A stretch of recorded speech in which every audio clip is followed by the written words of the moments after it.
Baik. Assalamualaikum warahmatullahi wabarakatuh. Perkenalkan, nama saya Rika Istiqomah dengan NIM 1302622026. Pada kali ini, saya ingin menceritakan kisah singkat dari hidupnya Isaac Newton atau yang sering kita tahu sebagai Bapak Gravitasi. Isaac Newton lahir pada 25 Desember 1642 di Woolsthorpe, Inggris, dari keluarga petani. Setelah ayahnya meninggal dan ibunya menikah lagi, Newton dibesarkan oleh neneknya, menjalani masa kecil yang sepi dan lebih tertarik belajar daripada mengurus pertanian.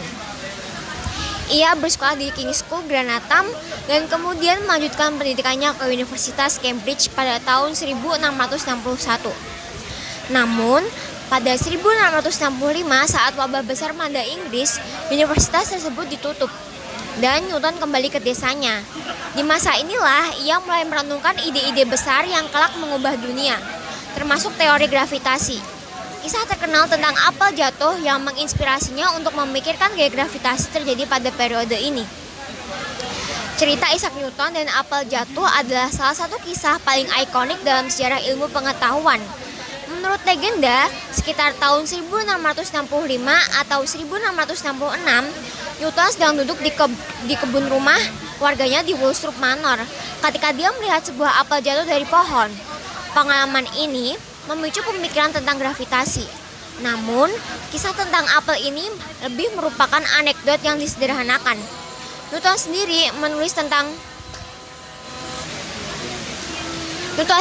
tentang bagaimana pengamatannya terhadap gerakan apel ini membawanya untuk merenungkannya bahwa gaya yang menyebabkan apel jatuh ke tanah juga mungkin bertanggung jawab untuk menjaga bulan tetap di orbit sekitar bumi. Setelah kembali ke Cambridge pada 1667, Newton mengembangkan hukum-hukum gerak teori gravitasi dan kalkulus yang ia kembangkan secara independen dari matematikawan Jerman Gottfried Leibniz. Puncak dari karyanya terjadi pada 1687 ketika ia menerbitkan Philosophiae Naturalis Principia Mathematica atau Principia yang menjelaskan hukum gerak dan gravitasi universal, karya monumental yang menjadikan Newton salah satu ilmuwan terbesar sepanjang masa.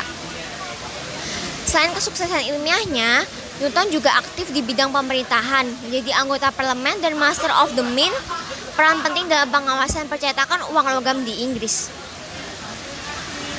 Namun, hidupnya tidak lepas dari kontroversi, terutama perdebatan terkait siapa yang pertama kali menemukan kalkulus antara dirinya dan Leibniz. Di akhir hidupnya, Newton menerima gelar kebangsawanan dari Ratu Anne pada tahun 1705 menjadi Sir Isaac Newton. Ia lebih banyak menghabiskan masa tuanya untuk mempelajari teologi dan alkimia. Newton meninggal pada 20 Maret 1727 dalam usia 84 tahun. Meninggalkan warisan abadi yang terus dihormati hingga kini, terutama dalam bidang fisika, matematika, dan ilmu pengetahuan pada umumnya. Sekian dari saya, terima kasih. Wassalamualaikum warahmatullahi wabarakatuh.